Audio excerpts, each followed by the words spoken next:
Hi, it's Robert F. Kennedy Jr. here, your HHS secretary. At HHS, we have a division called the Biomedical Advanced Research and Development Authority, or BARDA.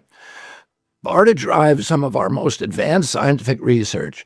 It funds developments of vaccines, drugs, diagnostics, and other tools to fight emerging diseases and national health threats. Over the past few weeks, BARDA reviewed 22 mRNA vaccine development investments and began canceling them. Let me explain why. Most of these shots are for flu or COVID, but as the pandemic showed us, mRNA vaccines don't perform well against viruses that infect the upper respiratory tract. Here's the problem. mRNA only codes for a small part of the viral proteins, usually a single antigen. One mutation and the vaccine becomes ineffective. This dynamic drives a phenomenon called antigenic shift, meaning that the vaccine paradoxically encourages new mutations and can actually prolong pandemics as the virus constantly mutates to escape the protective effects of the vaccine. Millions of people, maybe even you or someone you know, caught the Omicron variant despite being vaccinated.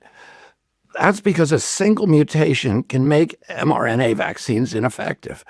The same risk applies to flu.